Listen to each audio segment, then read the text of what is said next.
We see the impacts from a revenue perspective, and we see just now we're able to serve more people. So we're able to get more people in. No, he's still Yeah. one-on-one, which, by the way, Jim is a in-network clinic. By the way, he might have some Yeah. out-of-network insurances as well. And he, Yeah. by the way, he probably has some patients that pay cash as well. So a hybrid clinic. And Yes. he's still profitable. He's delivering one-on-one care, which is awesome. All right, guys, and welcome to the Levels podcast. I'm excited today. So, as you know, when we're going through this podcast, we bring on different owners at different levels in private practice. And then we're going to jam out on some of the things that they're winning on, some of the things that they have constraints. And then hopefully you guys get a couple nuggets. Maybe you're going to hear an owner that's above you or below you or at your level. And then that way you're going to be able to get to that next step. So, today's guest that we have on our podcast is Jim Floyd. Jim's got 2 locations down there in Columbia, South Carolina, which is awesome. So he's going to walk us through those 2 locations. And one of them, he actually just recently started within the last couple months here, which is awesome. So Jim, welcome, man. Great to have you on the podcast today. Thank you, brother. I'm happy to be here. I'm excited about get to chat with you and about all the business stuff that we have to do as owners. All the stuff, it's funny because like sometimes I'm like, okay, this owner's coming on and I want to hit these things. Jim is like an open book. He's got all these different topics. You want to talk about staffing, you want to talk about owning, because Jim, you had a couple of different companies and you've grown multiple $1 million companies, which is cool. And now you're in your 2 locations and you're doing that, and you have your own podcast that you even do. So I'm excited to jam out today. Before we do that, I always like to go over, give me some wins before we get started. So yes, I think so. We're recording this now, beginning of November. And so looking at third quarter numbers, we kind of hit our record for profit margin and just overall revenue out awesome, of man. Awesome. and forever for the company. So let's go. Little ATH, that's a great one. Oh yeah. That's awesome, man. And I think it's important because there's a lot of owners that come on and they watch these podcasts and they're looking for maybe some inspiration or looking for a nugget. And I'm inside of these Facebook groups. They're brutal, right? They're brutal. No one's winning. No one's profitable. Everything's dying. Just blow up the PT industry. And here you are in quarter 3, heading into quarter 4 at the time of this podcast. Yeah. And you're hitting all-time highs and you're hitting revenue goals. Like, what would you say to an owner maybe watching this to be like, hey, like this is possible to be able to do? Yeah, I want to echo your sentiment about, like, you go to these groups and it's like, man, like we should just all pack it up and just stop. Yeah, blow it up. If you're reading all that stuff. And which I mean, the complete opposite is what the reality is with that is like we make so much impact for our patients every day, and we're really overall healthcare too, and we should be leading the way with that. But yeah, it's like, so we have to make sure that as owners that we can be flexible with how we're operating our businesses and always looking at ways that we can improve. And sometimes that involves making hard decisions on how we operate too. And so for me, one of our biggest things is, so gosh, we started my original company in 2016 is we were one-on-one for an hour. And over that course of the last 8 years, we've seen just payment go down so much and all that kind of stuff. So as I started looking more and more, what I found was that this is going to be really hard to be sustainable and continue to grow and to be able to accomplish the things that we want to do as a company with maintaining that model. Yeah, so, at the one-on-one for an hour, correct? Yeah, at the one-on-one for an hour. And so one of the things I'm super passionate about is I do not want to sacrifice the one-on-one care model. So we have to figure out, how do we be profitable? How do we continue to grow and really show and be that, like, really pushing our agenda of how we want to treat patients and be able to impact more people's lives, but still be viable as a business. And so we ended up we made that change to switching to 45-minute appointments, and that was a necessary thing. And of course, you have a lot of consternation anytime you make a big change like that, but it was something that was necessary for us. But it was also something too where it's like everybody hit the ground running, And, we had a couple little growing pains with just getting used to scheduling wise. And honestly, it's like the hardest thing is the math with it is just like, what time did this appointment start? And what time am I supposed to be finished with this patient to get the next one going? That kind of 100%. thing. But Yeah. otherwise, I mean, we see the impacts from a revenue perspective, and we see just now we're able to serve more people because we're able to get more people in. Yeah. And And I think that's huge, man. Cause yeah, when people hear profit and they hear all time highs, there's just like, I always get comments afterwards and people are like, yeah. But is he doing double booking or triple, or yeah, is he yeah, doing 30 minutes and billing dovetailing? And it's like, no, he's still yeah, one-on-one, which by the way, Jim is a in-network clinic. He might have some yeah, out-of-network insurances as well. And yeah, by the way, he probably has some patients that pay cash as well. So a hybrid clinic. And yeah. he's still profitable. He's delivering one-on-one care, which is awesome. So when you made that decision, now you said 2016, but when did you make the decision to switch? Was that like 2018, 19, or was that more recent that you did the switch? For the appointments. Yeah, for the appointment. I know Oh, what that the was answer, but yeah, yeah, that's like that was couple months February, ago. March of Yeah. this year. Yeah, that's just yeah. So So really, that's 2016, yeah, doing 101, held on for dear life. And then yeah, eventually Jim was just like, I think we needed to make a change here. So yeah, in like January, February of this year, he went from hour longs down to 45, which it's coming. I'm going to ask you about 45 versus 40. So yeah. it's Oh coming. yeah, So I'm oh going to yeah. ask you about it. I've got a So good answer for you that's too. fine. And I love it because I have some people that are like, well, hey, you like your 40s and some people are 45s. And I'm like, hey, as long as the maths, you could do Yeah, 40s, you could do 45s. There's yeah, just, it's all, as long as the maths. yeah. So for you guys, when you made the change, there's always some hesitation there for patient care, which you mentioned. But then there's also like, how is my staff going to respond? So I think some owners on here are, I'm just going to say it because I'm just in a point in my life where I'm just blunt. There's a lot of owners that are very held hostage to their staffs, period. And it's just like, if I make this change, people are going to quit.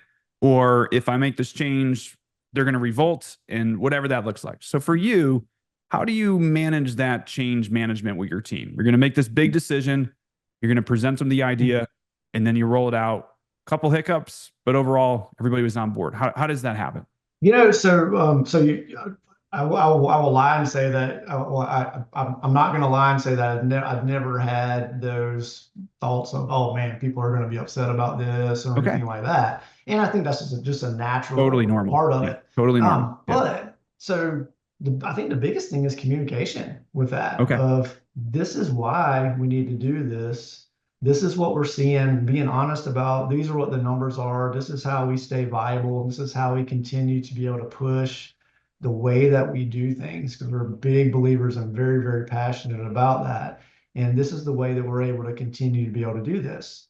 And one of my goals for all of our staff is I want to be able to pay our staff as much as possible too. And so when we look Gotcha. at it from Great that reason. Yeah. perspective as well, is that okay, now we've got more earning potential with this as well. That's not a motivation for everybody, but it's also something where like I want to, I want to leave no stone unturned with what we Hmm. can do from an employment experiment experience, from a patient experience, and all those kind of things too. And so this ends up making it even more efficient. And I think what we found is after like the first couple weeks, most of our doctors were, like I kind of realized in that hour appointment, how much of the time was kind of just spent just kind of having a conversation with the patient and Mm. it's kind of a little slower pace and that kind of thing too. And so I think as A everybody little got different used to energy. it, A little yeah, different energy. Yeah. yeah, so everybody got used to it, and so they felt like, okay, I'm a lot more efficient in delivering care now, and we're still providing a great experience. I'm still loving working with my patients, and they're loving it too, and so it ended up working out really well. And so yeah, Awesome. there's always a little bit of concerns with things, but it was also something where it's like some of the things is just as long as we can be transparent about this is what we need. This is why we're doing it. And it kind of goes back to, I know you're a big purpose person as well.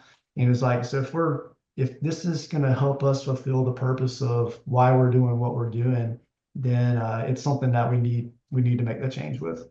No, I love that. And I do want to address because I know I have some folks in here. I always kind of I'll make a comment and then I'll know I'll be like, hey, I know we have some people held hostage, but it's totally normal to feel that way. And Jim Oh even yeah, like, yeah, hey, like, and that's as you go to make a decision, all we're trying to do is just mitigate risk.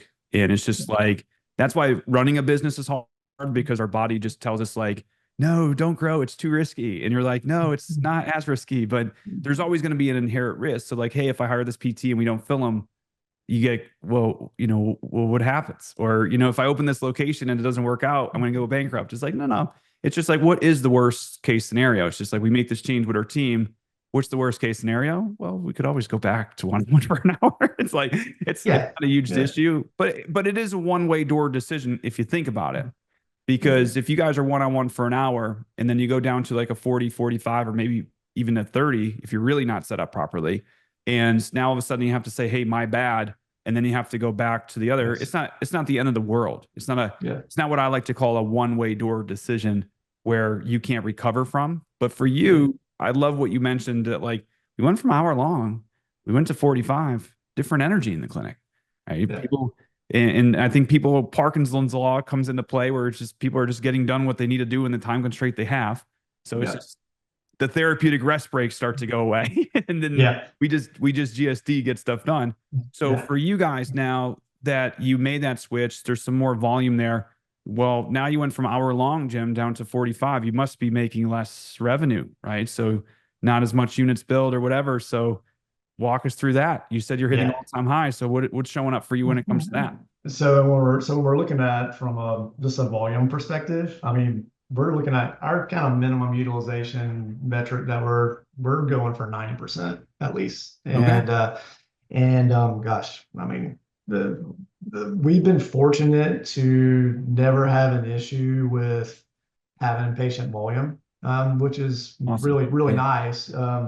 It was more of we were having problems getting patients in a timely manner, and so that helped with Oversubscription that. stuff. Yeah, Yeah. Okay, great. and so with that too. So we've got I know we're going to talk about 40 minutes versus 45s and how you can It's fit coming. more in It's and all coming. that I kind of want to hear stuff. But it. so, but so even with that, so from a revenue perspective, even at 45s, so we're still getting, if we're billing insurance or whether we're using a cash pay patient or whatever, or wellness or anything like that, um, we're and still within an hour of clinic operating time, we're still going to be able to bill a little bit more. But also the bigger thing too is when we were at 1 hour appointments, cancellations killed us. And so Oh yeah. we had a lot Yeah. of opportunity costs Yeah. there Yeah. An with hour long slot, gonzo. And then, yes, I'm a big yes, idle hands is the devil's playground. So what are your yeah, PTs doing when you have two cancels in a day? 2 hours yes, of what are they doing? yeah. So And so what we see too with that is so as we would bonus our doctors on productivity and different things like that, previously under the old model would be, gosh, they have 2 or 3 cancellations in a week, and that's automatically putting them below 90% yeah, because of can't hit such their a low bonus. volume kind of thing. And Yeah. so different things like that. So what we found, so we got the positives of just being able to fit more into those days, and we get to help more people with that. But then we also, the other positive of that is too, is that if we do have somebody that's not able to make it in and it ends up being a slot that's not filled, that doesn't kill us as much as it did previously too. So we Okay. That had makes sense. Yeah. wins on both end of revenue with it.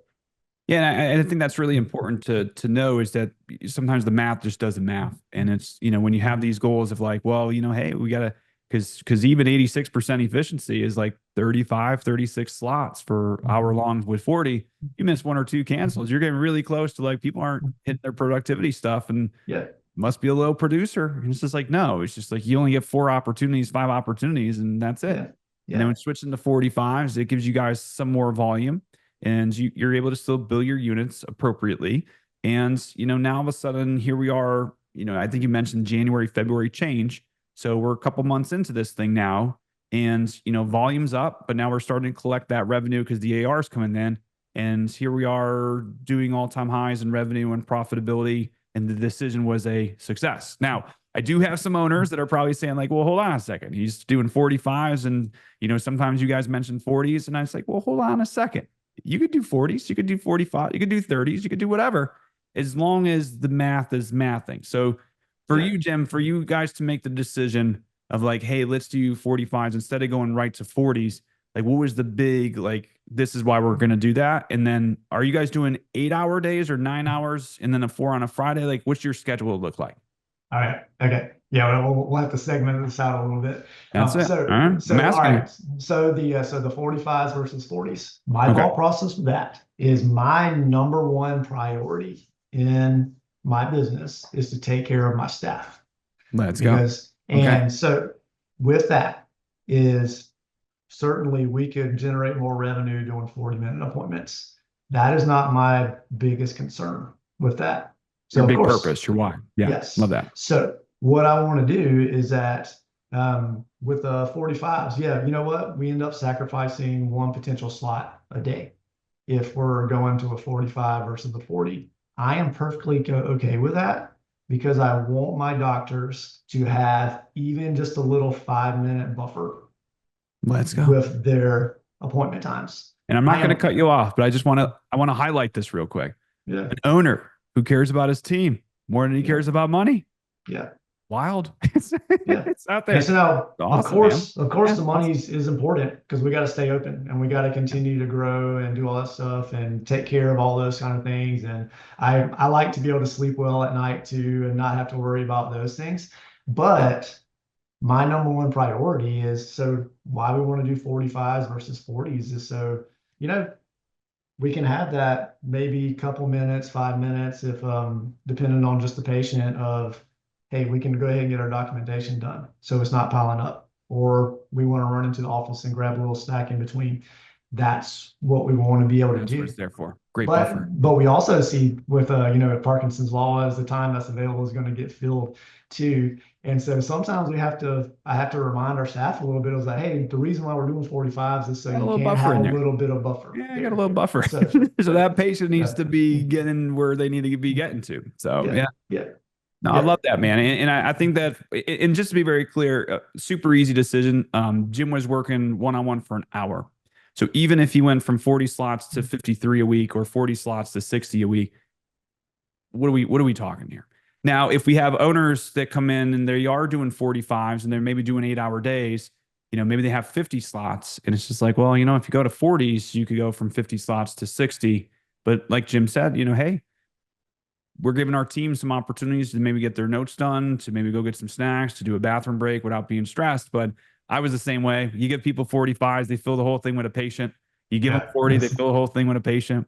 I also know that there's no shows cancels. So, you usually get about 5 or 10 of those a week. So it's like there's time. There's time. Yeah, yeah. But at the same time, I love that. I love that for you and I love that for your team. Now, if you don't mind sharing, if you're okay, ballpark average reimbursement, what are you guys seeing, at the moment? So we're like we mentioned earlier, we're more of a hybrid. So we are selectively in network, and so we really only are in network with Medicare, TRICARE, and Blue Cross in South Carolina. Yeah. And By the we're way, so most clinics are going that way. So, yeah, so yeah, United Healthcares of the world, Aetna's, even some Cignas. Cignas in some yeah, states is interesting because it could be it could be in the $100. It could be, 65 with the Ash network yeah, in some states. yeah, So it's weird, but hybrid model. So hybrid model. And yeah. then you guys are around a hundo or what do you guys see? Yeah, right around that, probably between 90 and 100 for the Yeah. most part across the board. And then, I made this decision really early. I mean, back when we started in 2016, is like, something's got to change. Yeah. So why not us be some of the people that help to do that with, no, we're not going to be in network with the United Healthcares and the Cignas of the world because they pay us crap. Yeah. And so why am I just going to take that? I'm happy to see those patients, but we can do it out of network. And we'll do it at a cash rate.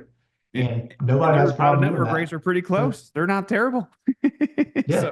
So, yeah. So I just kind of view that as okay, Okay. that's my protest against those things. And it's one of our core values is to defy the status quo. And that's what we try to do that in all aspects of what we do.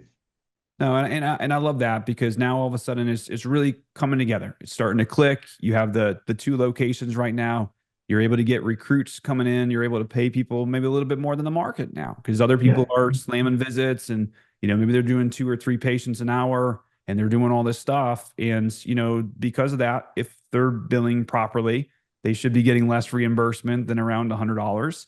And now all of a sudden, like people are leaning in, they're like, well, what are these guys doing? So, and then they start to talk, and now all of a sudden you're getting some recruits coming in. So what has like sticking to your vision, creating this very big vision that your team could kind of fit their careers inside of.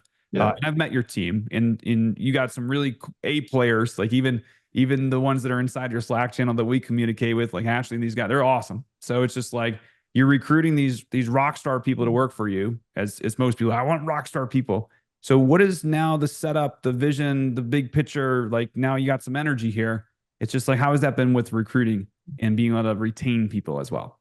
So I think it's definitely from a recruiting standpoint, just the more that we get our names out there and with how we approach care and how we run our business and we continue to have a lot more traction. So we're 3 years into my current business entity, and honestly, like the first couple of years, we didn't have a whole lot of awareness out there because we kind of lost that when we shifted our business, and we're starting to get more traction with that now of people kind of seeing what we do.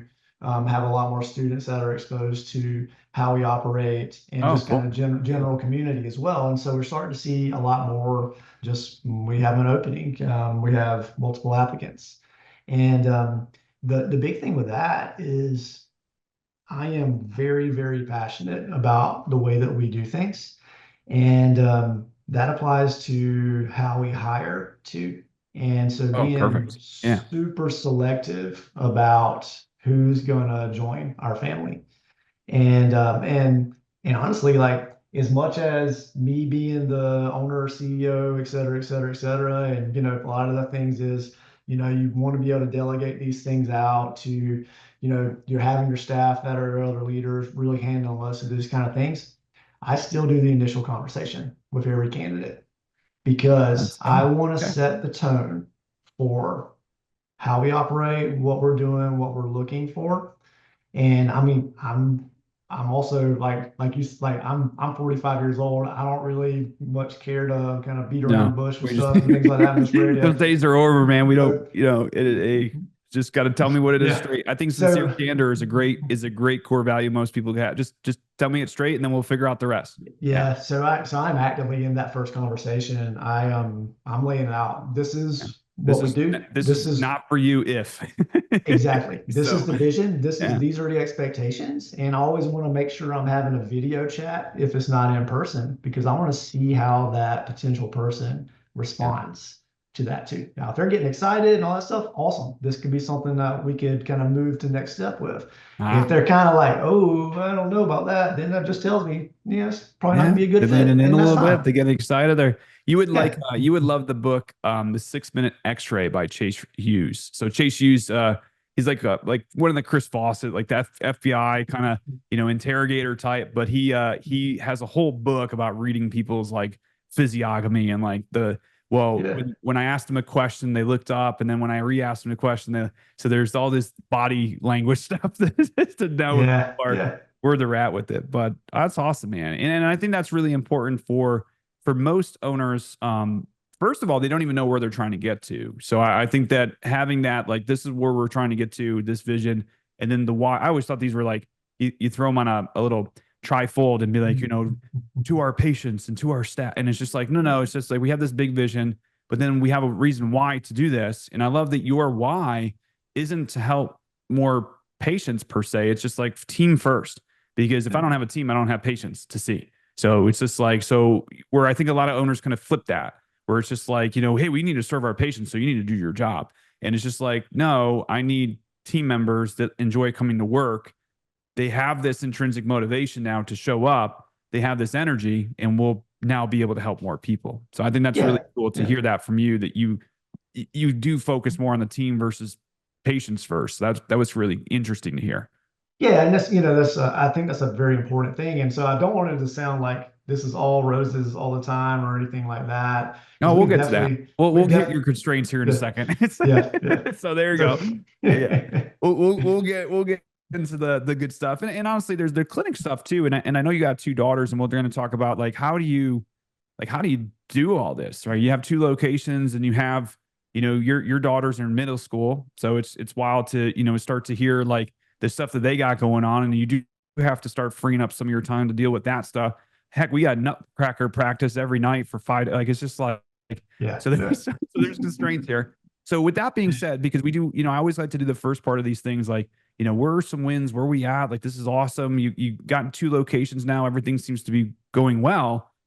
What's your biggest constraint in your business right now? It's like, what would you, is it a hiring thing? Is it marketing? Is it trying to lead people, trying to find new buildings? Like, what is your constraint? So I think it's multiple things. Probably the biggest one is still staffing and Traffic. just Yeah. bringing people in. And like I said before, we're extremely selective about who's going to join our company, and so that limits the talent pool a little bit Okay. more. And Yeah. I accept that, and that's fine. So I mean, for an owner of kind of how many employees we have and locations and all that kind of stuff, I think most of the like business coaches out there will be like, you need to be out of treatment and doing all that kind of stuff.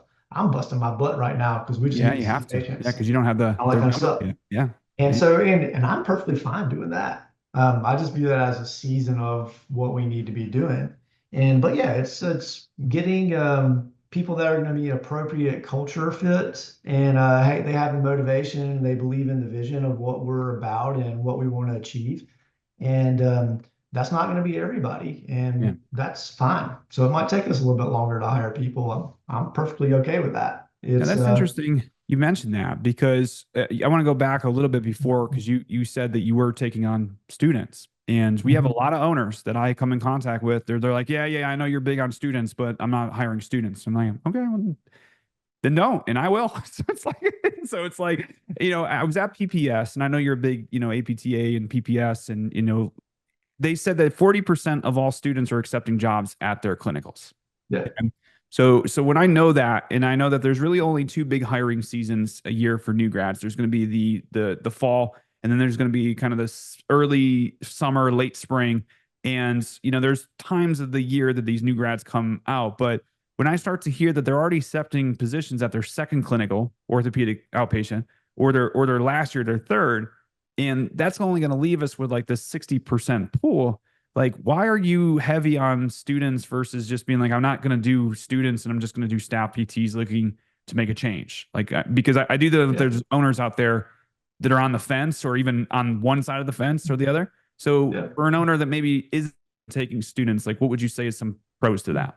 So I think a pro for bringing on a new grad is so I am extremely passionate about the way that we deliver care. And this gives me an opportunity and us as a company an opportunity to really coach this person and to help them grow within that and to really kind of meet those standards of how we're going to practice. And so Awesome. if we compare that to maybe we're hiring a more seasoned clinician that's 5, 6, 7, 8 years of experience. I don't know what their previous experiences have been. I can, Ayo. of course, interview and all that kind of Yeah. stuff.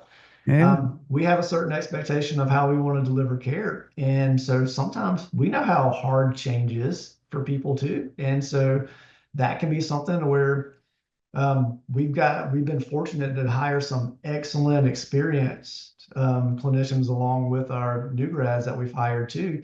But we need to make sure that my ideal is so we have a mix of those two. And so with like taking students, my view of that is like I want to have as many students as we can get come through our clinics because Okay. I want to, and the big thing is that it's like one of our company mottos is there's a better way to do it. And so we want to show these students there is a different way to deliver care.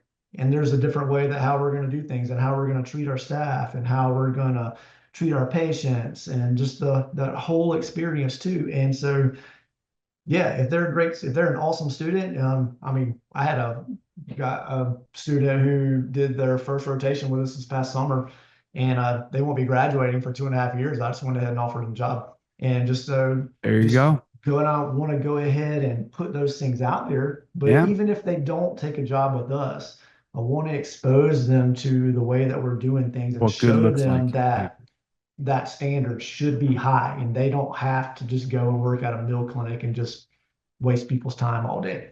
Yeah. And you said the word, you said the M word. What's your definition of a mill clinic? So the multiple patients at the same time, just churn and burn, that kind of thing.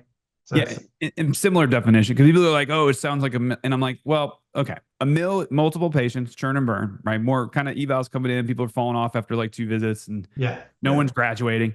But then yeah, also when you look at the building, it's like 5 units built.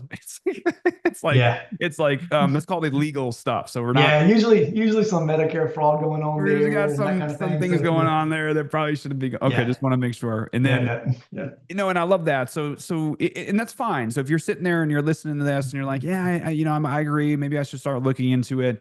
If anything, just start taking a student or two for clinicals oh yeah, because even if you don't hire new grads, you could at least give some reprieve for your seasoned staff PTs to have like a little helper come in and they're coaching them, they're learning from them. It's a learning environment. There's different energy, which is awesome. And then yeah, eventually, yeah, you now all of a sudden you're exposed to these students. You're like, oh, well, I don't want to hire a new grad, but I will hire a new grad that's in my pipeline that came and did a 6 week or 12 week interview with us. yeah. It's totally different. So, And so yeah, go staying ahead. on the student thing real quick too is so like I talked about with hiring, we are extremely selective students wise as well. So we interview Ooh, yeah. even our undergrads that are coming in to do observation hours. Interesting. They Okay. Love because that. we prioritize patient experience so much that we do not want any presence around that will detract from that experience. And Mm, so we want to make sure that our undergrad kids that are coming in just get observation hours and all that kind of stuff. They're going to be the personalities that are going to actively participate and conversate with our patients and ask let's go. questions of our staff and all that. Same thing when we have a PT student coming in. We have a high standard, even for a first year that PT student that has just gone through just minimal coursework to start. We have a high standard for how's that patient experience going to be when this PT student's in. That's And awesome. we don't just give somebody their own caseload. They're going to be with one of our doctors, and they share that, and they so they can learn with that too. So Yeah. we're pretty selective about that. And You're so not free labor mindset. It's like not at all, we not at got free all. labor coming in and we're going to be profitable because we're going to slam these students and they're not going to want to work for you because you just blew the whole thing. So it's like, Yeah. so And so we try to prioritize that experience across the board with it. Because I mean, I remember kind of early on in my ownership journey of having some like having undergrad kids come in and they're just kind of nervous and they just yeah, don't know what they're to closed do and off. they Yeah. just They're kind a of little stand closed. there and just don't talk and it's Yeah. just really awkward and you Yeah. can tell the patient feels awkward too and so Yeah. it's Yeah. just So just like, a so, just do you like go to school or yeah, yeah, yeah, yeah. school. Where do you go? Yeah, I go to, so it's brutal, man. It's Yeah, brutal. yeah. Now for you guys with this, and I love that. Do you get any pushback from the universities when you're like, I want to interview, or are they like, I love that? They're Okay. usually fine with They're that. usually Yeah. fine. Cool. Yeah. Yeah. I only had like one other owner that mentioned that to me that they're like, oh, we're very selective. So Okay. first of all, we have a criteria. It's like, I want, if you're not interested in outpatient orthopedic, maybe not the clinic for you. So That. it's just like, and Yeah. he was a little bit more selective with like, I want a second year minimal, third year, is preferred. But Yeah. they did the interview as well. And he's just like, it, it allowed just savages of students. They're just like, they loved outpatient. They were passionate. They're like the Yeah. tier ones that are just like, this is where I want to be. And, Yeah. it sounds like it's similar for you as well. That's awesome to hear. Yeah. Yeah. Now, for you guys, Jim, when we're kind of looking at the pipeline, I love what you said that like if I'm selective in who I bring in, I probably need to have a bigger group of people to bring in. And I love that you guys are leveraging like the clinicals and the students. Is there anything else that you're finding at the moment, either through maybe your current team, maybe some referrals, or maybe some LinkedIn stuff, or maybe you're on a podcast or you're doing whatever? Like, what Yeah. looks like for you?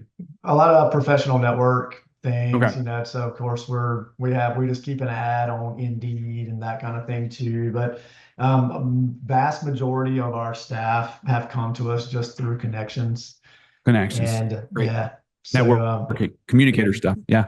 yeah, professional connections, personal connections, different things like that. We got Even some um, a couple of the concierge physicians that we work closely with, they'll call me and it's like, "Hey, I got this patient whose daughter is a PT, and can you talk to them?" and different things Yes. like that. So just all that kind of stuff. 100%. Yeah, 100% I could chat with them. Yeah, yeah, that's awesome, yeah, man. yeah, No, and it's good because now that you and I like what you said a little bit earlier. Everybody kind of comes in and like, hey, you got to get out of treatment, you got to work on your business and not in it. Sometimes your ratios are off, and it's yeah, just like you don't hit all time highs in revenues and profit if you pull yourself out of treatment with only two providers. And now all of a sudden they're making 40K a month and you got 39K in expenses. Like, where are we going? So for yeah. you now, you have your first clinic that's up and running, it's chumming along, got to get more space. You open up a second location. So for your second location now, how many providers do you have in there? And then what's kind of the ultimate goal to be able to fill that thing up?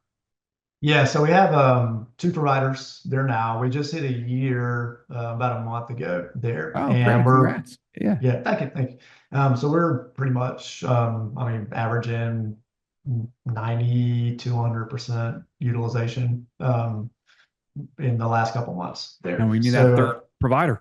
yes, yeah, Like, let's yeah, go. We need that third one yeah. there. Help So Jim. that's If you're that. listening, go work for Jim. You get that third provider. Go Yeah, work for we'd love to have yeah, go work for you. go work for Jim. If you're in South Carolina, Yeah. club.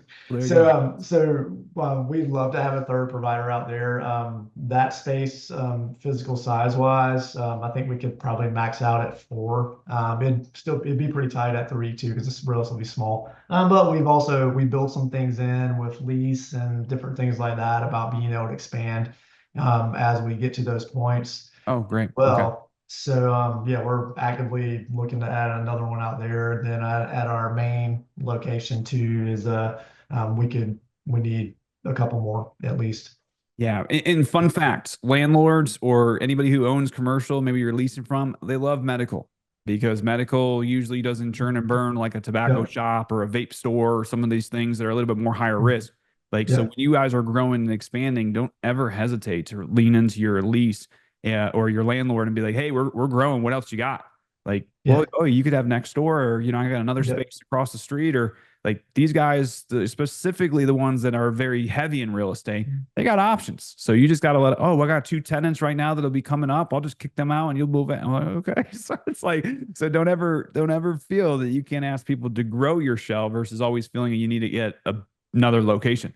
Because Yep. sometimes more locations just mean more issues versus just bigger space. So what is Yeah. your sweet spot, Jim? So for your clinics, do you like a certain square footage, or is there something, what are you looking for to give the ultimate model of care that you're trying to I deliver? really so generally we want to have at least 4,500 square feet. 4,500. Let's go. Yeah. Awesome. Yeah.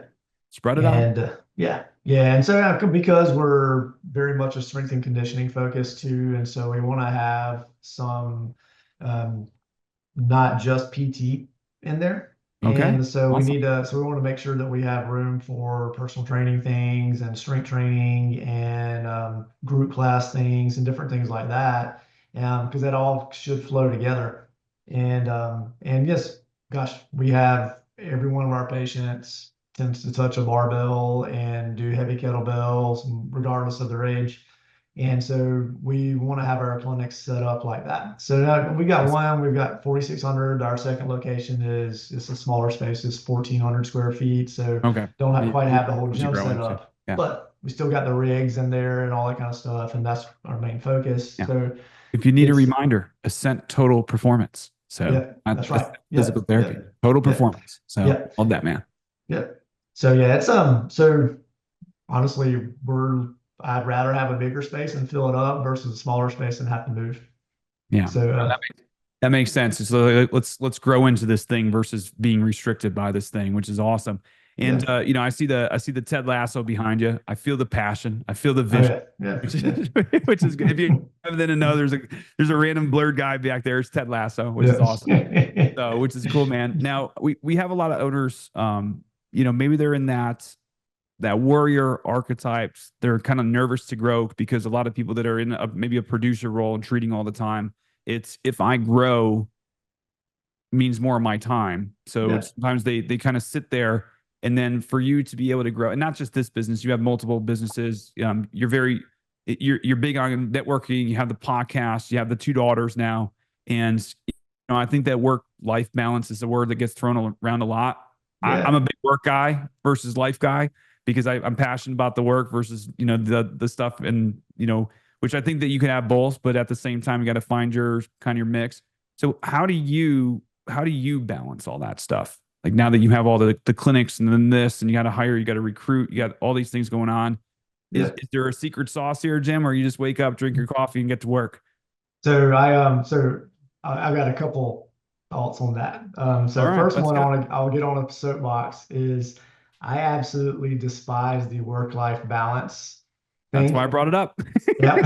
No, you did. So So there you go. Which I do so too, but let's hear it. so it needs to be it's a work-life harmony, work-life continuum. And so if we're not fulfilled in either side, those things, the balance connotates that one is taking away from the other, Yeah. which I don't view it like that at all. So if I love what I do at work, that enables me to be more present and love being at home with my family. If I So good. love everything that I'm doing with my family and the time I'm spent with them, then I get to love being at work too. And so instead of those things taking away from each other, they should add to each other. And I think a lot of times, especially we see these, oh, it's got to be this work-life balance, and I'm having to work too much and all that kind of stuff. If somebody feels like that, they're probably not doing the right things. And so I love that. that's the kind of thing I get all fired up about that kind of stuff because, I dude, know. like That's why I brought it up. it is so like being an owner, Yeah. running a company is freaking hard. Yeah. And so you got to have that love for it. And you got to have that passion for continuing to go because there's going to probably be something that sucks almost every day that you have to deal with and you have to work through and all that kind of stuff. So you just make the decision of, is this going to be something where is this going to detract from everything? Or is this something that, you know what, this is what it is. Okay, let's just handle this kind of thing. And I'll be completely transparent with this is I have been up and I have been down with these Yeah. kind of things too. And I think we Yeah. all kind of go through those things as owners. Like, I mean, even recently, I was so freaking worn out, bad mood, all kinds of stuff like that. And even like I had a kind of heart to heart with all of our staff about like I'm doing too much. I need to be able to. We need to do some things, and I've got to change about how I'm coming off as a leader and all that kind of stuff too. But also recognize that and know that I need to Yeah. do That's those things self-awareness. too. Yeah. And because it's not going to be all awesome all the time, but it's also not going to be all suck all the time too. But we just need to understand that there is going to be part of that. I look at the last 8.5 years of owning a clinic and doing all those kind of things. And gosh, that was prime time for my girls growing up. And I've absolutely been guilty of some of the times not being present, even when I'm home. And just I'm thinking about, okay, well, this needs to get taken care of, and this needs to get taken care of, and what about this, and what can I do with this, et cetera, versus sitting there and watching my daughters play and having a conversation with them or going out and doing different things like that. And I think sometimes we get so caught up in because I love working too. I Yeah. love working on Yeah. these things. We got to make sure that we still have that Yeah. They're playing and you're continuum. over there texting on your phone and Yes, brainstorming. Yeah. yes, It's yeah, present. I love that. And yeah, that was so good because it's just like the work-life balance. I think a lot of times the work gets the negative connotation and yes, you're working too much. Your work, like there's a negative to it. And then there's just like you gotta work to live and you gotta have this life side of things. And it's just like, well, if my work isn't being fulfilled, like sometimes it takes away from when I'm living my life. I'm so focused on so I need to kind of fill my bucket with both. And I heard a quote once, which was awesome. It was just like nothing ever good that was built was in balance. It's like there's always like a yeah, seasonality of like I got to go to work and I'm going to be working and I'm going to build this really cool thing. And then I don't know if it's like 100% and 0%, but there is, yeah, I think that, you know, we always, my wife and I, I'll be like, hey, expectations. We're in work season. So I'm going to build some stuff. And, I'll yeah, go to her and I'm like, just want to let you know there's going to be some building going on and I love you and I need you to help me out here. And that's it. And then, when, hey, we're done building, woo. And she's just like, welcome back. And I'm like, well, thank you. Yeah. Yeah. So And I think, yeah, it's interesting. how awesome is that to have a supportive spouse with that Oh too? gosh. Yeah. And man, that's my wife is freaking awesome. That's She's awesome. I mean, such a big supporter. You know, just like if I'm upset about something, we talk about that, and she might calm me down on different things and stuff like that. And just, but always it's just like, I know this is what you're meant to do and what you're passionate about. So you just like, I know you're gonna do what you need to do, but and I know we all know that you love us and you just do what you got to do, and we're going to support you. And we're also, but she's going to call me out on when I'm not being present at home and all that kind of Mhm. stuff too, and hold me accountable, and which Just I accountable. love. That's all. Just a Yes. Yeah. little accountability. Yeah. Yeah.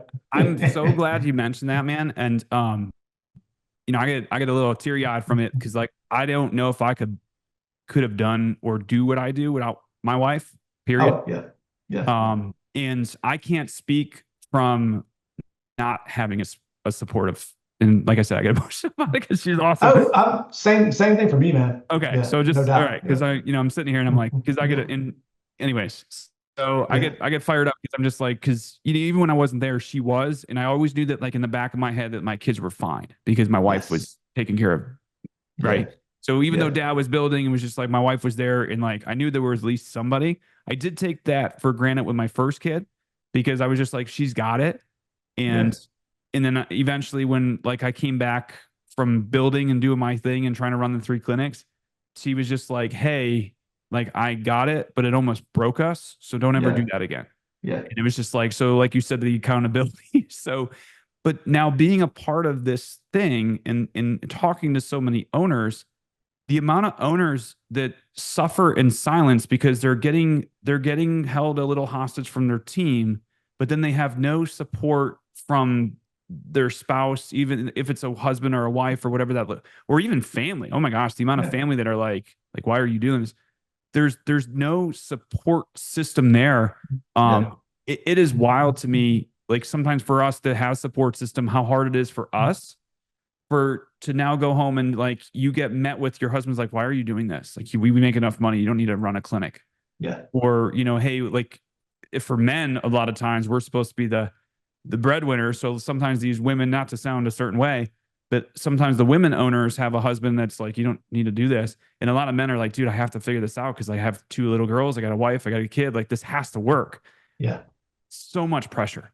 Oh And yeah. Yeah. it is wild. So appreciate that we have good support, but Yeah. maybe what is some of your advice for the people in the out I there in think the it, world that don't have it? oh gosh, I think it's and you know, even like with both of us having great support, you're still gonna feel alone sometimes.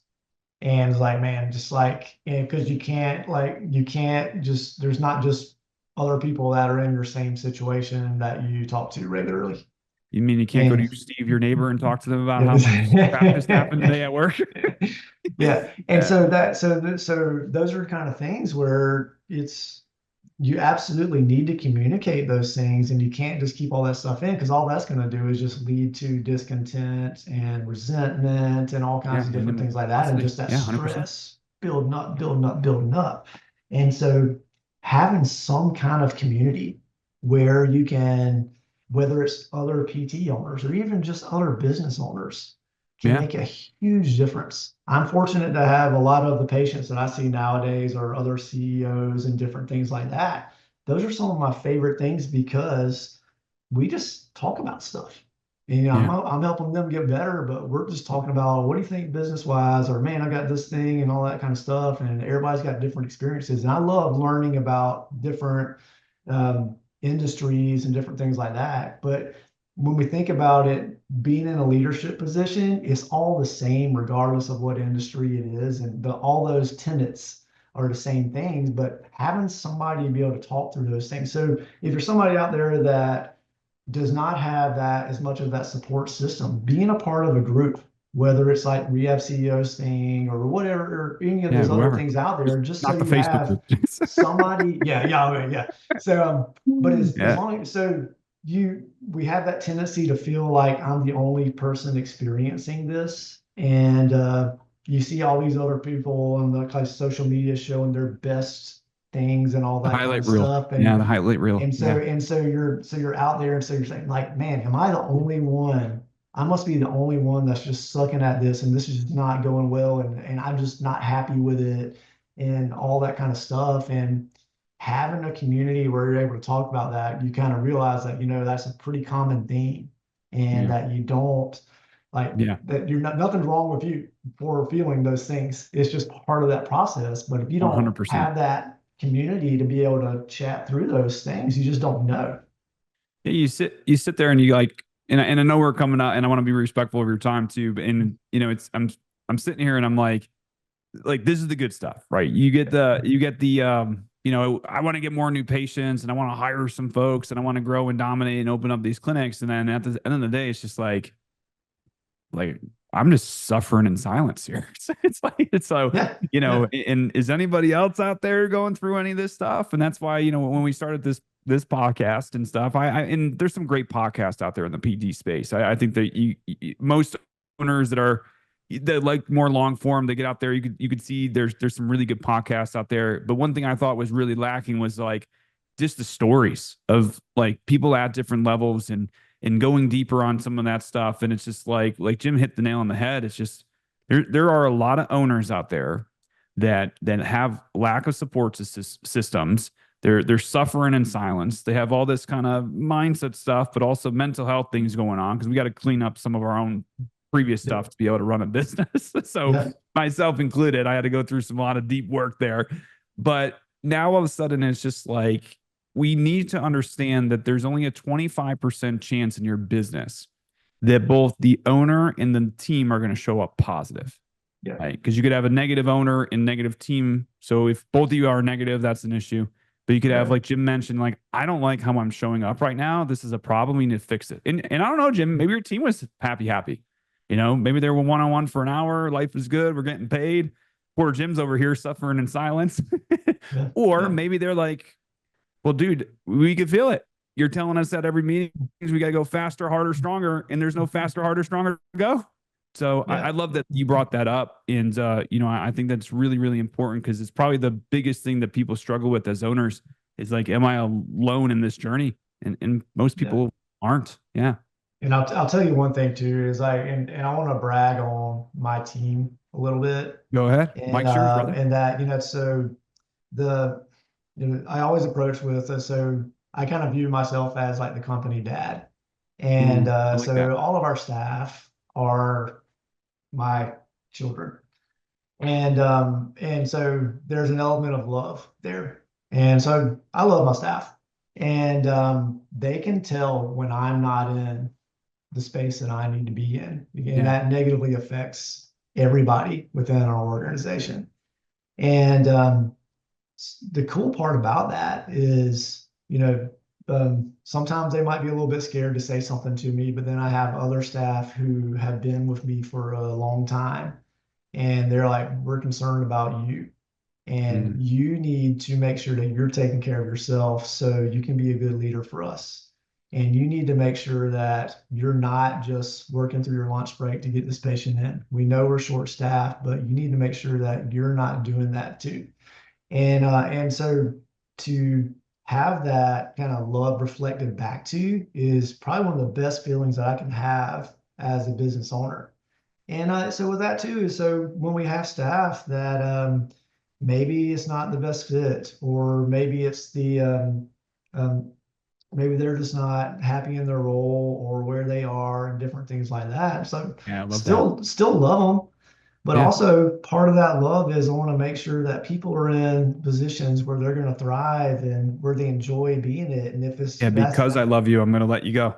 yeah, and So yeah, if that's with our company, awesome. or But if it's without, yeah, not, that's okay too. Because I always want what's best for everybody with us. And so some of that too is like I am a nice guy by nature, and especially growing up in South Carolina, we always kind of beat around the bush versus just kind of being direct to we need this done kind of thing. yeah. And so that's been a big challenge and evolution for me of so how do I do that? How do Is there I candor? Yeah. give How do that I just? feedback and do all that Yeah. kind of stuff? And honestly, that's been a struggle and a challenge, and we've experienced some growing pains with that because you kind of go to being reactive versus being patient and productive with those things too. And so it's great to have staff that can understand that. And, I sit down and we'll just kind of have a heart-to-heart conversation on different things too. And I'll kind of let them know these are things that I struggle with, and these are things that I think we need to do. And I want you all to be involved in these things too. And so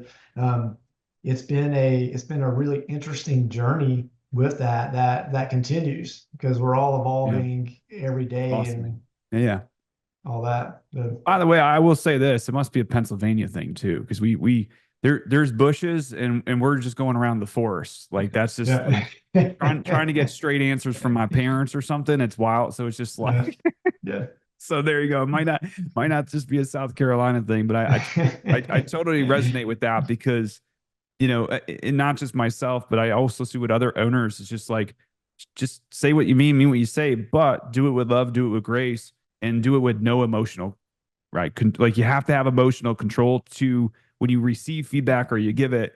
It's like if you do have a knee jerk reaction, like you get too high or get too low, like why did that happen? And there Yeah. might be a reason there that we got to kind of work through. But Yeah. if I'm hearing you right, Jim, it sounds like you got a little life balance there. If you're showing up at the dad at work and you're sitting there and you got the home, so you got two different families here. So it looks like you're just living life no matter where you go, which is good.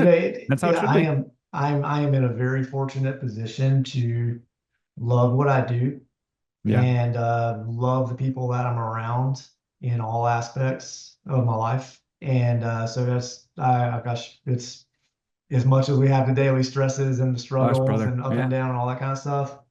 I'm very fortunate to be in the position that we're in.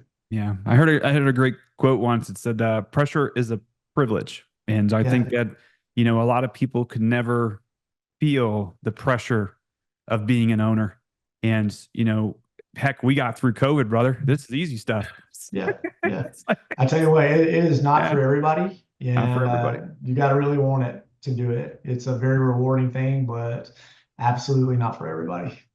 Yeah. And I think that that's a great place to kind of look at starting to wrap up here is Mhm. that, as a business owner, I think it's one of the best gifts that you could ever give yourself to really find out who you are as a person. Yeah. We always use the analogy that like when you squeeze a person, what comes out of them, Yeah. right? It's kind of like an orange, like we squeeze an orange, juice comes out. So it's just like when you squeeze an owner, like what comes out. For some of us, we don't like what comes out, and we got to work on it. Yeah. But after time, if you're in the game long enough, you're going to sit there and be like, wow, like I'm becoming a different person. So really good stuff, man. So Yeah. for kind of wrapping up here, is there anything else on your mind you want to throw out there or discuss, or I think that's a good Dude, spot. Yeah. dude, I can keep going for four Oh, hours, we're so gonna we do could another probably one. We're listen. gonna do another one for sure because I have things I wrote down here, and some we hit and some were kind of superficial, some went a little bit deeper, and then I'm sitting here and I'm like, well, we could talk about that, we could talk about this, so we would, you know, people always be like, they message me and they're like, you got to bring Jim back, and I'll be like, all right, so if you like this, you gotta let me know, we'll bring Jim back, which is cool, man. But what else, give us some parting words as we start wrapping up because I want to be respectful of your time. Yeah, man. I think I like my boy Ted back there.